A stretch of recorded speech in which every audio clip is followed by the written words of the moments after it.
We would like to take another moment to thank our sponsors, whose financial support helps make CapTime's Idea Fest the important event that it is. Special thanks to our presenting sponsor, UBS, the Burrish Group. They have been a major sponsor since the very first Idea Fest.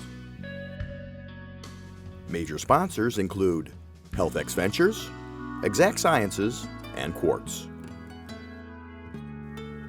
Co-sponsors are Madison Gas and Electric, Godfrey & Kahn Law, the University of Wisconsin-Madison, and Epic. Our Friends of Idea Fest sponsors are Wisconsin Alumni Research Foundation, Madison Community Foundation, University Research Park, Cargo Coffee, Doc Smokehouse, and Forward Theater Company. Our media partners are the Wisconsin State Journal, Madison.com, WKOW Channel 27, and Hinckley Productions. Again, we thank you for your support and for making Idea Fest 2021 a huge success.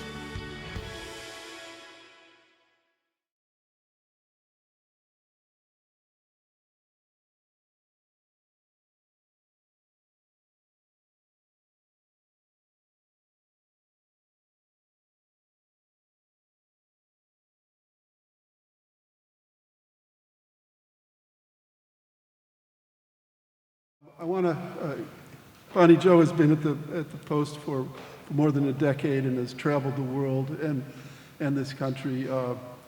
She has a stress fracture in her foot, which is not easy for a photographer, but that's why she's not here with us literally, but virtually.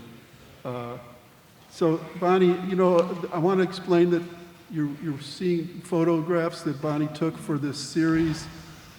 One every 15 seconds, I think.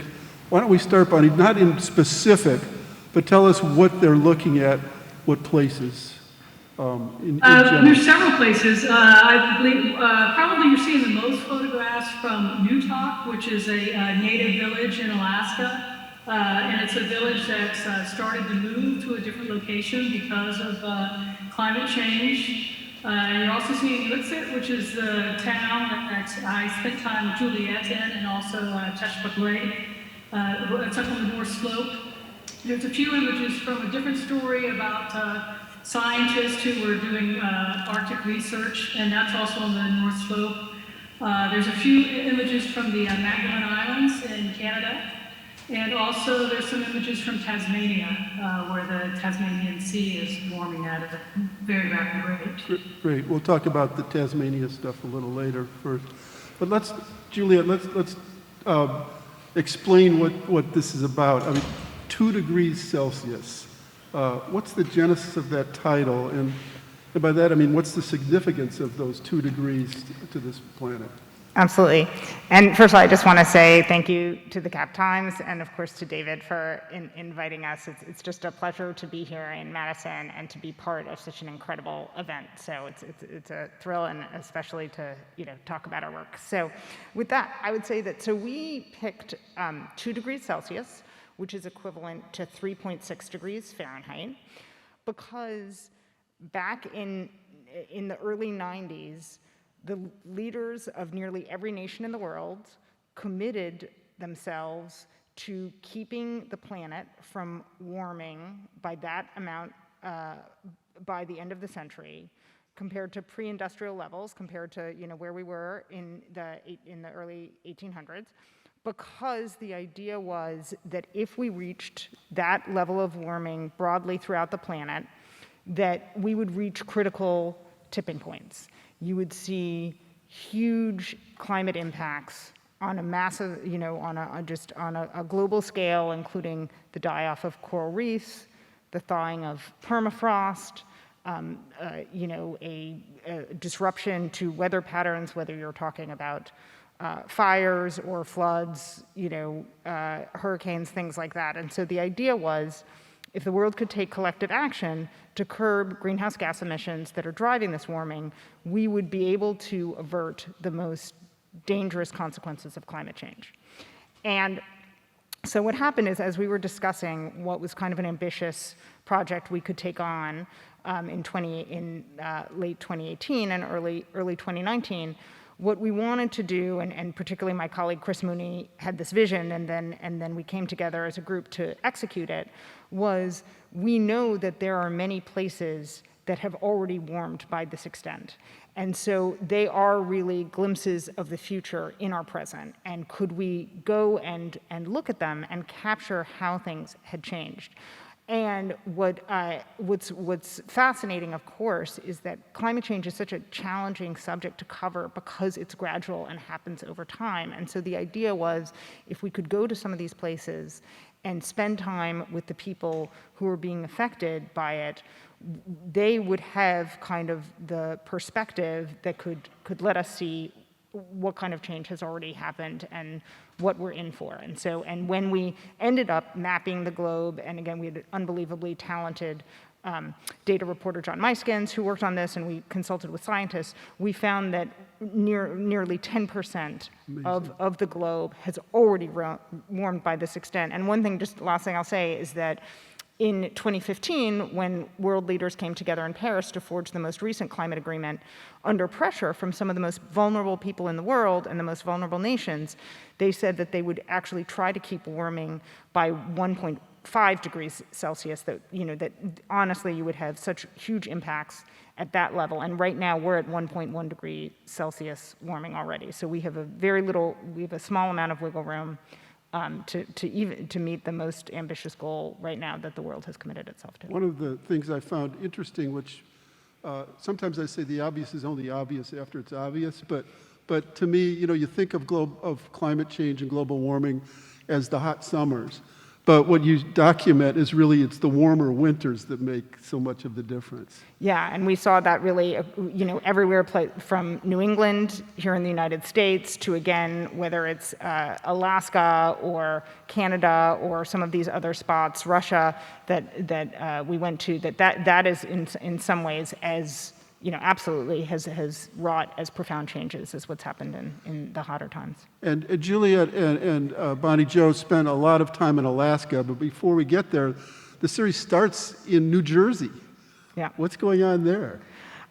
Lake Hapatkan in New Jersey used to be a place where there were it produced a huge, massive blocks of ice, in the pre-refrigeration era, and shipped it to places like New York City, and so it had an economic value in that, and it also it was this place where there were, ice fishing contests. It was just a kind of a hotspot, a mecca for people to go to spend their time both in the winter and the summer. And, given kind of what we've seen about the rapid warming, what we identified is that this patch of the Northeast, which includes New Jersey, Rhode Island, parts of New York, including Long Island, has been warming at such a rate that the winters have just become much milder, which does not mean that they don't have snow anymore or anything like that, but just the average annual temperature rise has been significant enough that it's completely changed the nature of this lake and the life around it. I don't know the statistics or the reality of the lakes here in Madison, but we have many environmentalists in the audience, including Tia Nelson, who's Gaylord Nelson's daughter, and Kathleen Falk and others who probably do know, but I know that these lakes even here are not freezing the way they used to. Yeah, and also there's been real disruption to, kind of these broad changes that we've seen in terms of precipitation and weather extremes. They've led to, again, in this region and elsewhere, kind of these disruptions to lakes where sometimes they have drops in their level, sometimes they're overflowing. It really has had, tremendous impacts, again, kind of everywhere, including right here. So within the 50 states of the United States, Alaska is the fastest warming region, and that's where you and Bonnie Jo spent so much of your time. And it's fascinating up there because what you did was you presented this dilemma in all of its totality. In other words, how it affects culture, in this case, the First Nation people of Alaska, and the difficult decisions that have to be made that aren't, even though this is a long-term threat, there are so many short-term obstacles that you have to get over. What did you go into Alaska knowing, and how did it evolve as you were up there? So what's really interesting, as Bonnie Jo mentioned, so we both went to this incredibly important lake in terms of wildlife, Shekpuk Lake, as well as Nuiqsut, this town of just under 500 people called the National Petroleum Reserve, Alaska, which is actually, plenty of people have heard of the Arctic National Wildlife Refuge, right? It's iconic, and there's been a huge fight over drilling. But this place is actually, one could argue, absolutely as important to wildlife, to the environment, to climate change, but because it was originally designated as a place where we'd get oil, there's been this huge fight over how much to drill there, and it goes back and forth depending on whether there's a Democrat or a Republican in the White House. And so I had covered that policy fight, and I really wanted to see this place for myself. And I knew that this town, Nuiqsut, was deeply divided over whether to continue to expand oil drilling, because on one level, oil had absolutely led this community, which was resettled in the early 70s when essentially Alaska Natives were given back some of their land in exchange for allowing oil development in the state. That it was this huge economic driver, but they were feeling the impacts of climate change. And so what I would say, some of the things that we discovered, and again, Bonnie Jo could speak to this as well, is that I going there firsthand was an incredible way to both, see this place, and I feel extremely strongly, particularly about some of these remote areas that we covered, where decisions are being made, say, in Washington, D.C., about their future, that it's incredibly important for people who can, including journalists, to go see firsthand and spend time there, because otherwise you can't properly give voice to folks who are affected. That, as you were saying, that it's an incredibly hard choice. There are places that I write about where you can say, this is going to become a tourist spot, that people will go for some of the amazing natural beauty, and that can be an economic driver to some extent, and that can be a substitute for example, the energy industry that's there now. With this kind of place, it's a very difficult economic transition, and so that was one of the things that I was struck by, that it's one of the hardest choices that I think America faces on this question. The story starts in a cemetery in Nuiqsut with the haunting phrase, "Not even the dead are immune from climate change." Why don't you first paint that picture in words, and then we'll have Bonnie talk about what she... Sure. So when we went there, one of the main people I was talking to was the tribal administrator at the time, a woman named Martha Ita. And her grandmother, who she was extremely close to, had died right before we arrived, and for this long planned trip. And so part of it we were discussing, how she was coping with that, the fact that she was in a period of mourning, that the funeral was about to happen. And the cemetery is right, it's right in town. And so Bonnie Jo and I went there, and this entire town is essentially built on permafrost, which is thawing as things get warmer. We were there in late May of 2019. And what you saw was the fact that the graves were sinking, and that in fact there were boards laid down across the cemetery, relatively small cemetery, obviously, given the size of the town, that you had to walk on so as to not essentially go into puddles. And so spending time in this incredibly sacred and important place, and to see it being ravaged by the impacts of warming, was one of the things that certainly stayed with me, and I felt helped encapsulate the conundrum of this place, where particularly, of course, connection to the two elders is fundamental to how people live their lives. Bonnie Jo, photographs are both physical entities and emotional. They have an emotional component to them. What were you seeking to evoke through those scenes? I'm trying to get a sense of a place. Whenever I go somewhere, I'm trying to get a sense of place, a sense of people. And in Alaska, there are places where you can see, directly see the devastation of climate change. That's not true in all places and all the places that we photographed. But in that, I actually spent quite a bit of time in that cemetery. That cemetery is completely topsy-turvy. Either, there's someone in there trying to, do a little bit of resource management to try to keep everything from just going under. But it's in other places too. The cemetery in Utah, the other village that I photographed, it's almost cut off from the village at this point in time.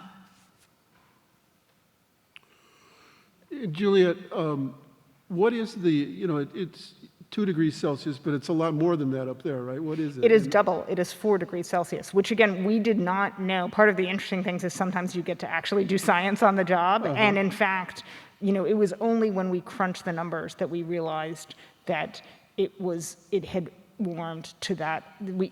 Everyone knows that, or many people know that Alaska is warming faster, but the fact that it was already at double what, has been identified as this critical global threshold was stunning. So you have the consequences for the people who live there, and then you have larger consequences that flow from that warming up there. What are those? Yeah, I mean, there's a huge number of implications. One of them is it is affecting the oil industry itself. That here is this incredible economic driver for the state and for this region, and the fact is they they do oil development in Alaska in this part of happens during the winter. They create ice roads. It's actually how they minimize the impact of drilling, which they understandably are quite proud of. So they lay down these ice roads. But the fact of the matter is the ice road season is getting much shorter. And so they have less time to do it. They have, they actually are taking the step to which they, have to work to refrigerate their pipes so that they can, stay without sinking because they're affected by the permafrost as well. It's disrupted wildlife patterns. And so particularly when you think of how much people there rely on hunting to provide their food because it's so expensive to ship in food into the grocery store, that for all those reasons, it's had, a huge number of ripple effects for these communities and these people. As you said, the totality of climate change, of global warming, is so enormous that sometimes it's hard to measure it. And as Bonnie Jo said, sometimes it's even hard to photograph it because it's gradual and so deep. But the beauty of this series is that it locates it in specific places with specific people and specific effects. And, both in terms of animals and people. And the key character who you mentioned earlier at the cemetery, Martha Ida, was the tribal administrator then. And I saw in her all of the dilemmas that humankind has to face in dealing with this. Tell us a little more about her. So she took this job as tribal administrator, several years before I met her as a single mom. She just, she needed a job. She was basically, the day she walks on, the village president said, you've got to deal with this. You've got to figure out how we get grants that are so important. You've got to manage this place that's been in disarray. And what's so interesting is that her family was one of the families that resettled this area. Again, historically, her grandparents had been nomads. That was kind of how many Alaska Natives lived and how they managed to survive. They moved from place to place, but they came there. They created a tribal corporation at this time in the early 70s so that they would essentially financially benefit from both the support of the state and ultimately what businesses they did. So what was so interesting is that her father became one of the leaders of the corporation and played a key role in helping forge an agreement with ConocoPhillips to do oil development in this region. And over time, she emerged and came to be a critic of energy development on the North Slope. Her concerns centered on a number of issues, including air pollution, traditional air pollution, which had a big impact on local residents, including one of her children who had asthma. She herself has asthma. And so she came to decide that ultimately her role was to see if she could block the expansion of drilling, which is incredibly controversial. It's controversial within her own family, is split on this question. The community is divided on it. And ultimately, she made the decision to have the village join in a lawsuit challenging the Trump administration's decision to expand drilling And on her the North father Slope. called her a tree hugger, right? Yeah, and then her response was, "Father, there aren't any trees up here because because they're shrubs, but there aren't trees, in that part of the North Slope." And she says she does not consider herself an environmentalist. That's not a term that she would apply to herself, but it is absolutely, how many people view her given her activism. And what is it? It's like 90% of the money that comes in is through Conoco? To the North Slope borough, which is kind of like the county. It's a different structure, but hugely important. I mean, it is one of the huge drivers. To say nothing of these tribal corporations, which again we don't have in the lower 48, but are a huge source of resources. And again, one of the to get a sense of again why it matters when Bonnie Jo and I go to a place like that. For example, it is cold there even when you're going in May. And What did you wear? A range of things. I mean, basically, I wore long sleeve shirts and jeans and a fleece. I mean, I multiple Not layers parkas. and had to have decent boots. Well, exactly. But what I would say is that they were all that every house is warm because they get subsidized natural gas from ConocoPhillips. That was a deal that the tribal corporation struck early on. And given how expensive energy is, that's a huge deal. But Bonnie Jo can speak to that stuff as well. And I guess you could, a cynic would call this sort of corporate capture in a way. I mean, they were so reliant on the oil. And that raises the questions of how you confront that, and the best ways to deal with people who have something at stake that's beyond the larger issue of climate change. How did you see Martha trying to deal with that, including the ways that people there make their livings off it, not just with the oil, but things that are affected by it? Yeah, so I mean, just in a number of ways. I mean, for example, she didn't. So for example, there isn't a sufficient federal air monitoring system in this area, and it's the company, ConocoPhillips, that does the air monitoring. And so she basically appealed to a nonprofit to get them to install air monitors so that, to help the village do that so that it would have an independent kind of accounting of what was going on. She, certainly explored for different grants that she thought could support it. I mean, but again, part of the harsh reality is, and we would talk about this, I would say, what's your economic model? What's the alternative of what you want to do here?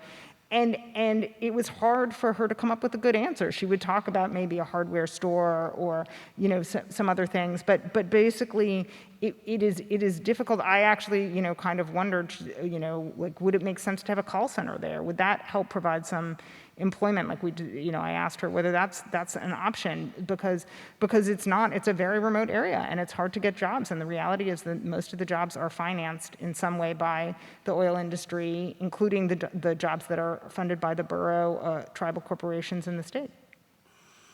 And Bonnie, the traditional culture relied on whale hunting and caribou hunting. What did you see in terms of the relationship between the people and the animals up there? Well, that continues. That's an enduring tradition. These are our subsistence communities, and I would say that's part of the reason why the whole job, the kind of notion of jobs that we have is a little different because people are going out and still hunting. There's a photograph in there from of some bears that are on a deck. Those bears were really out there because, and this is part of climate change, those bears really didn't used to come that far north. The photograph that we made, or I made, of the grizzly bear with the cubs, the pilot was talking about how unusual that was for that bear to be that far north. And so so now these bears have become predators because this particular hunter actually, moose is a very popular meat up there in Alaska. So I think there's a push to continue the traditions, basically, and yet there's also an impingement on the things that people were normally eating. And Juliet, even people who support the oil production, who think they need it, also see their lifestyle changing because of it. That's, like Martha's uncle and others who had been whale hunters or caribou hunters. Yeah, absolutely. I mean, for example, again, right, the sea ice that's melting offshore has really had an impact, for example, on the whale migration, and it became much harder for them they caught only one bowhead whale during part of during the whaling season in 2019, which was a huge issue for this entire village, because they share that meat, especially because, again, one of the ways that, again, that this the way that people live there is that the people who can hunt go and hunt, and then they share what they hunt with older people, with children, with folks who cannot do that, and so it has a ripple effect throughout the entire community when something like that happens. I found the most startling sort of quote in your story was from a Conoco spokesman. Or an interior official who said, "I reject the idea that Alaska would impoverish itself just to make somebody feel good or better about the situation. Alaska is not a snow globe," which I found incredibly condescending. And that's from Joe Balash, who at the time was when I interviewed him, was a top interior official who played a key role in expanding drilling on the North Slope, and basically negotiated a deal to join an oil company that's very active in that area while he was in the Trump administration, and left to work for that oil company as soon as he stepped down. Tia Nelson, Gaylord's daughter and a brilliant environmentalist in her own right, turned me on to a new book by Catherine Hayhoe, an evangelical Christian and climate scientist in Texas, who talks about how to access the political divide, which is as stark in climate change as it is on everything else in this divided nation. Have you seen other attempts at that, and do you have any optimism about the ability to do that? Well, I think one of the most interesting things that certainly that we saw, and that is how we close the article, is that their indigenous youth are playing an increasingly active role on these issues. And there's some interesting reasons for it. I think obviously we see that younger people across the United States and the globe have been speaking out on these issues. Particularly those individuals, and this is a structure including that affects Martha Ida and others, is that in many ways they are not the financial beneficiaries of oil development to the same extent because of how these corporations are structured. And so I think that activism is something that certainly both can potentially bridge some of these divides, and is something we're seeing. And one thing that's interesting through discussing is that Martha Ida herself, who's no longer tribal administrator, is now running for the North Slope Borough Assembly as a write-in candidate. And so it will be fascinating to see, as she tries to make this argument, again, still it would be representing her town, whether that's something that actually has a broader appeal, and I'll be really interested. And what to see was what it, like 2 15-year-old girls who were sort of leading the charge? Who led the charge at the Alaska Federation of Natives convention, which is a huge convention that draws people from all over the state, and they pushed to pass a resolution which spoke to the issue of a climate emergency, and it was hotly contested, and it passed. You know, probably a lot of this audience are baby boomers. I am. And, you know, there was this idea that we could change the world, but now we're relying on 15-year-olds, you know, whether it's from Sweden or Alaska or around the world. And that's the only place where the optimism can lie if the world can survive until they get their own power. So tell me about sort of two things here. We're turning to politics a little bit and policy, but the overall effects of the Trump administration on the environment first, and then what you see the Biden administration able to bring back. Well, broadly, what you saw on the part of the Trump administration is a push for deregulation, for scaling back constraints, particularly on domestic energy production, which was a top priority for Donald Trump and the people who served under him.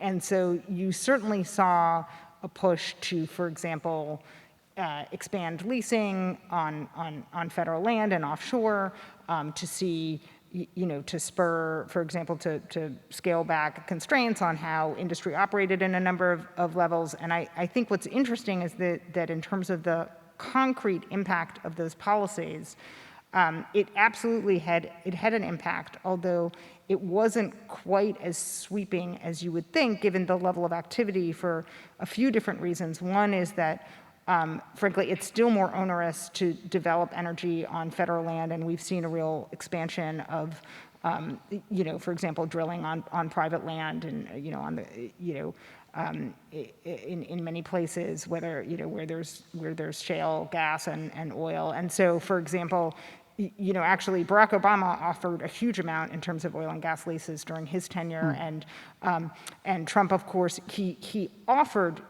made more available. But in fact, in terms of, if you look at the pace and compare apples to apples, there wasn't significantly more leasing under the Trump administration compared to the Obama administration. And how do you explain the Obama policy? You know, Barack Obama really spoke about kind of the all of the above energy approach, particularly in his first term. I mean, there were constraints. He, for example, had a moratorium on offshore drilling after the BP oil spill in 2010. There was actually a temporary moratorium in Utah due to some constraints. But you know, they did continue leasing. It's an incredibly important source of revenue for the U.S. Treasury. It is a source of jobs, and so he really worked on shifting the trajectory in his second term. But it didn't have as much of an impact as you would expect on some of these decisions. And then a number of the you know, basically, there was both a combination of market forces, as we saw, for example, power companies across the United States expand their renewable energy. That affected, for example, coal consumption in the United States, so that you did not see, you know, a huge resurgence of the coal industry as Donald Trump had wanted, and that there was litigation over so many of these policies, and that stalled decisions in many places, including, frankly, to some extent, up on the North Slope. And so what we're seeing on the part of the Biden administration is a targeting of many of these same policies. And so it's interesting to see how many of them will be reversed, either from, you know, there was actually recently a key court decision by a federal appointee halting drilling on the North Slope by a judicial appointee. And so, you know, I think what we're going to see over the course of, you know, the remainder of this term of President Biden and what follows, kind of critical decision points about how much oil and gas and coal stays in the ground and how much is extracted. And beyond that, I think I read a piece in the Post that sort of documented all of the different areas of the environment, sort of categorizing how the Biden administration has responded. That's, yes, my beloved environmental tracker, which I spend late nights and early mornings continuing to update. So yes, I urge everyone to check it out, because we in real time basically document every major decision. on air pollution, water pollution, wildlife, chemical safety, drilling, and accountability. All of those you can see what the Biden administration is doing and trying to do through that What's it called again? Well, I mean, we call it the environmental tracker, but if you look at, tracking Biden's environmental actions, or, you can find it, or if you look at my name, so yeah. And Bonnie, tell us about the other village that you visited. What's it called? Newtok. It's Newtok, yes. Yeah, and what was going on there? So Newtok is a village that basically really came into being in the 1950s, when the Bureau of Indian Affairs decided that really Alaska Natives needed to go to school. The children needed to go to school and set building. And this was as far upriver as they could get the barge. So they built a school there. The Yupik people have been in that area for about 2,000 years. And they were actually had like a summer camp that was and there's a photograph of a skull. That's where they were in Old Kayalivik. So basically they moved to this other area, and it has been really eroding. They lose about 70 feet of shoreline a year. So they started planning a move about 20 years ago. And it's a really challenging move. It's extremely expensive. It's not a wealthy community. There's an overall photograph that's part of the slideshow. There's no roads. There's just boardwalks. You get there. It's about 2 flights from Anchorage to get there. So you take a small plane into the village. It's really the only way to get there, unless you can get there by boat from another village. So it's been a very, very basic community. There's plumbing in the school, but there hasn't been plumbing in the houses. So people use what's called a honey bucket, which is like a 5-gallon bucket, and they use that for their personal waste, which ends up getting tossed out into the river, which is also problematic because with the flooding that happens there. That waste is kind of everywhere. So it's created some health issues. So I spent time in this village at the point before they were moving and starting to move. A third of the village has moved. They've moved about onto higher ground across the Ninglik River, about 9 miles away. And only about a third of the village has moved so far. COVID has slowed it down. They've had some internal strife since then. So I'm not, the 2023 was supposed to be the goal to really get everybody across. This is a village that's hoping they can set an example of kind of how to make the move. There's, more than 20 other villages that are going to need to do this move. And again, financing is a big issue because it's hundreds of millions of dollars to move these villages. Are they all in Alaska or around the country? These are in Alaska. There are there is another village that's down in Louisiana that's also in the process of moving. And so they actually got federal funding years ago, and they should be moved. I think Juliet the other day mentioned that probably by December of this year. So they get flooded. And who was paying for the Alaska relocations? Alaska relocation is a variety of groups. I mean, they've really done a lot of fundraising, so there is some federal money, but they've had people given a lot of assistance to come from different organizations. And then Juliet, in what, 20 or 30 years, how do you move New Orleans or Miami? It's a huge issue. I mean, obviously there you're seeing a tremendous amount of investment in, levees, seawalls. I mean, I think you're short-term answers. And I think as we all saw with Hurricane Ida, again, Bonnie Jo's been talking about for years going to look at this community in Southeast Louisiana, and part of the issue is that the levees work to a large extent in New Orleans. They obviously suffered massive power outages and other impacts, but some of these smaller communities, including a town I wrote for from DC in the start of my career, Homa, had huge impacts because you can't protect every vulnerable community, whether it's in the United States or across the world. And so I think those are some of the choices that we're going to be grappling with in decades to come. And David, I'd like to add, one thing I want to mention is that It's really, these moves, you can look at the photographs and say, well, wow, they're moving to newer houses and they have more amenities and all that. But it's a really mixed blessing for people. People have watched their landscape just disappear. There's things out there in the muck that are left. They can tell stories about walks they used to take that they can no longer take. There's a lot of emotion surrounding these moves. There's a lot of heartache. People have given up their houses, seen their houses that they lived in for decades be torn down. They see their memories actually just getting, washed away.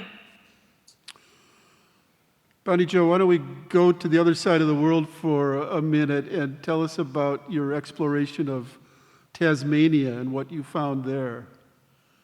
Okay, so Tasmania, we spent time in there with indigenous people in, Australian indigenous Aboriginal people, and really looking at the effect of climate change there. So the Tasmanian Sea has warmed more than 2 degrees Celsius. And it's affected giant kelp. So giant kelp supports a lot of sea life in the area that's used for traditional jewelry and basket making. So there's a strong cultural component that is being threatened. In addition to the sea life itself, the disappearance of the giant kelp, certain foods that people eat that live, like abalone is a very popular food. So there's a loss of a food source, and there's an impact on a culture. Juliet, the series targeted places that had gone above 2 degrees Celsius. What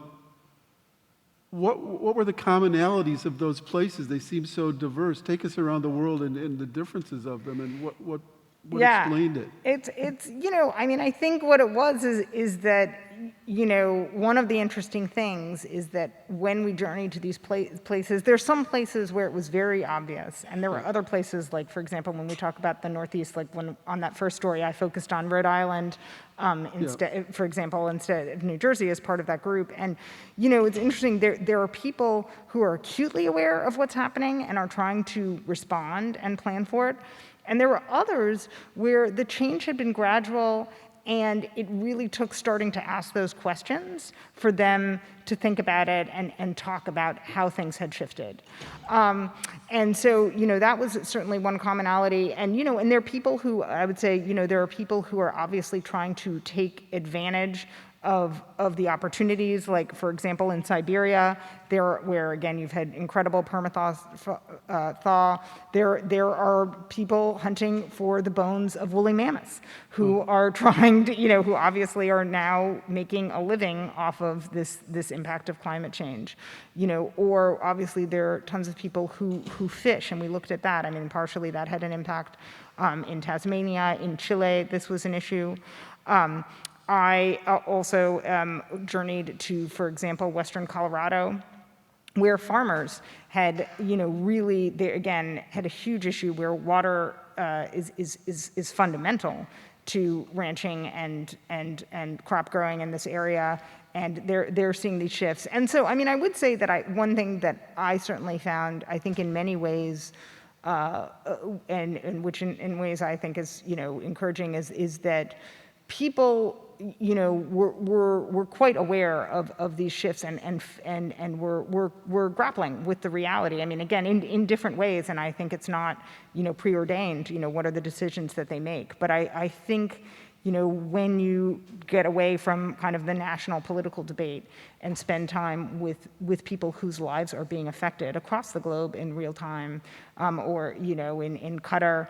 One of our colleagues, traveled there, and there's, there again, there's kind of, sometimes people are trying to throw money at the problem, like air conditioning, a sports arena, so there are different responses to it. Outdoor air conditioning, in an unbelievably hot place. So it's not that all of them are addressing the, underlying cause, but certainly they are confronting reality in their own lives. But this 10% of the globe is the canary in the coal mine, a huge canary. But what I'm trying to figure out is some of them were urban areas, some of them were very remote. Yeah. Are there scientific explanations for why those are the places that have this? In some cases, yeah, I mean, again, it varied according to where you were. In other words, in some places, you had like one of the reasons why the North Slope is warming so fast is that you have the, essentially warming and shrinking sea ice, which historically, obviously, it reflects sunlight back and therefore, acts, it kind of helps cool the planet, and you have these feedback loops the same way you have with thawing permafrost, which is once you start releasing that permafrost and those emissions, it builds upon itself. Again, for when you're in western Colorado, there's a shrinking snowpack. So when you have, for example, less water that is, for example, water runoff that's essential, and then because this region has been in prolonged drought for 2 decades and more, and so now the ground is drier and it's hotter, and so the water is evaporating more quickly. So part of what it is there are different drivers. There's a different driver of kind of these marine heat waves we've seen and the warming off Chile and off Tasmania. But there are kind of part of what this is all about, I guess, and that's why we talk about 2 degrees, but it's really kind of every degree and tenth of a degree ends up having different effects, which often build upon themselves, and so that's part of what we're seeing with some of these places that have warmed more quickly.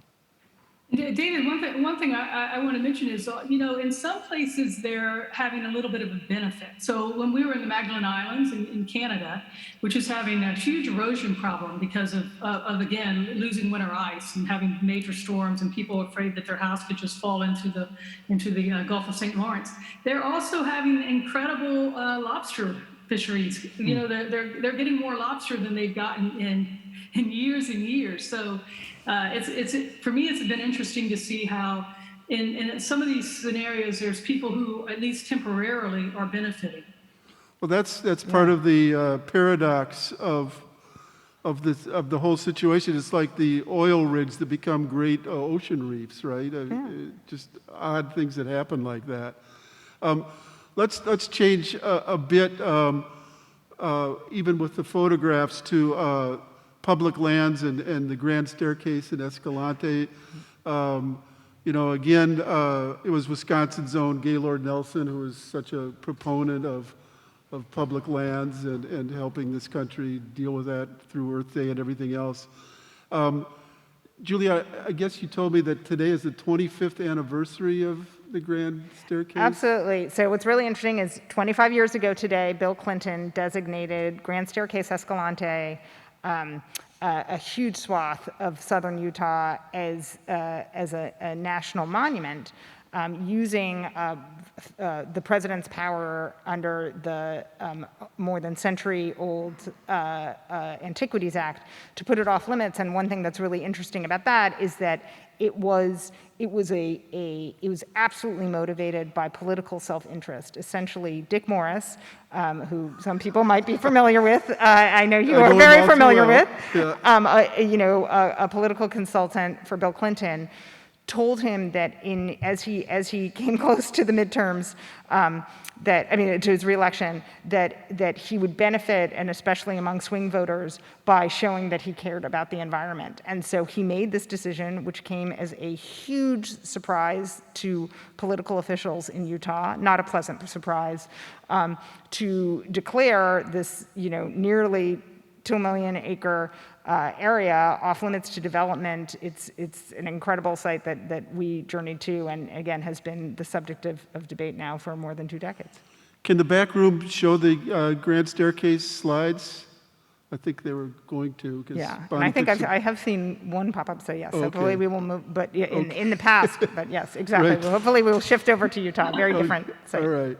And what happened to it during the Trump administration? So during the Trump administration, President Trump absolutely wanted to revisit some of the decisions by his Democratic predecessors. He was primarily targeting Barack Obama's decisions, but he made this decision, the two national monuments, the two land ones that he made huge changes to, was he cut in half the protected area for Grand Staircase Escalante, and then there was a one done at the very end of Obama's time in office, Bears Ears, also in southern Utah, and he cut that by 85%. So and it's been subject to litigation. And again, like we were talking about last night about what motivates President Trump, in this case it really wasn't policy, but Right. ideology. I love, the line you have where Trump said he was taking power away from very distant bureaucrats. In fact, the monument's new boundaries were drawn by political appointees in Washington based on input not just from Utah officials, but also mostly lobbyists in the energy industry. So. Yeah, and it's an interesting contradiction, especially in Grand Staircase Escalante. It's got incredible fossil resources. They recently made another incredible discovery, which is tyrannosaurs hunted in packs, and they discovered this by this quarry that they call the Rainbow and Unicorns Quarry, because they've made so many important discoveries there. But it's got shale, it's got coal deposits, and so there are many ways in which, even though there are questions about how commercially valuable that is, it's certainly become a magnet for Bonnie, what was it like for you to photograph that beautifully austere place? It's incredible out there. I love it. It's magical. It's really powerful, and sometimes it's a little bit scary. I was out after Juliet had left. I had gone out to a remote area to try to photograph one of these mines that someone was trying to bring back to life. And I was out there all day long, and it was getting late, and I needed to get back, and I really didn't have good GPS, and it started raining. And the roads started flooding out, and I couldn't tell if I was in a river or if I was on the road anymore. I was happy to hit the pavement in the darkness, but it's stunning out there. I would encourage everybody listening to this to make their way there. Well, there is a lot. Time out there. It's really stunning, and same with Alaska. Alaska's an incredible place. Yeah, no, there's so much beauty in this planet that we need to preserve. But, so many people who love the environment and have fought for decades to try to save it are at this point pretty depressed. You talked about the young people as possibly, but is there anything else out there for us to hang on to? Well, I think there's resilience in these places themselves, and I think that's part of the conversation right now. It's sometimes when you have these large landscapes that they themselves often they play a role in things like they're carbon sinks in many cases. They're absorbing greenhouse gases, and I do think, I think everyone needs to take seriously that there is a balancing act between how can you make these places areas where people can still make a living and have their lives. At the same time, their ownership is shared by everyone in this room, for the most part, if you are a United States citizen, and across the country. And so I think that those are some of the really interesting conversations and that, one needs to have and kind of. And so, again, I think that every time, and again, I think you get a sense that Bonnie Jo does much of the heavy lifting when we go out on the road, and I just think that it's incredible to experiencing these places firsthand, and it makes you proud of your country, know, and that is true in every, and I've traveled the globe, and you find incredible wild places, across the planet, and that's something that I think is a constant source of inspiration in many ways. Well, Bonnie Jo, thank you so much for your amazing photographs and your devotion to telling the truth through photographs. Juliet, before she did this, wrote a wonderful book called Demon Fish about sharks. And we have one copy here, and I was going to give it to the first person who asked a question, and that happens to be a UW-Madison student, Gabby. Awesome. So you'll get an autographed copy of this book if you're still here. which I hope you are. And, you know, Gabby really asked another version of my last question, which is, you know, how do you make people feel empowered instead of helpless? Yeah, that's an interesting question. And of course, it is challenging as a journalist where, we're not advocates, and I take that seriously. But I think that there are all sorts of ways in which people can make their voices heard. And one of the things I think is that, when you learn about these places, again, there are debates going on in them. There are ways that, you can participate in them, weigh in, of course, on these ongoing, like there are public comment periods that are going on for many of the things that we're talking about right now. And I also just think that it is important to, again, learn about the communities and the people who are closest to these places. And I think that truly understanding that, and I think our country is in the midst of a reckoning of what's happening in terms of Indigenous people here, and and what that means for some of the decisions we're making going forward. That in many ways that is a way to be part of this discussion and really have an impact. And again, to the extent that it is possible, especially at a time when people have been locked down and spending so much time online. I think it is absolutely imperative that we spend time in these places, and it's really has a huge impact. And Bonnie Jo, photojournalism is a form of power as well, right? Oh yes, I think that photographs can have a very visceral impact, and for me, those are the most powerful photographs. When I can make a photograph that somebody feels a situation or feels how a person feels, I think it resonates, and hopefully it makes people think about what's going on and maybe act on what's going on. Okay. Well, thank you both so much. And as I said at the beginning, reckoning with change. This is the real reckoning. And it has to change. So thank you. Yeah, thank you, David.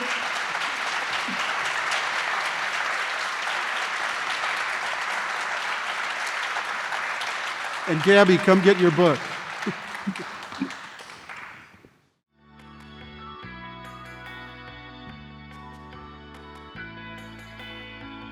We would like to take another moment to thank our sponsors, whose financial support helps make Cap Times Idea Fest the important event that it is.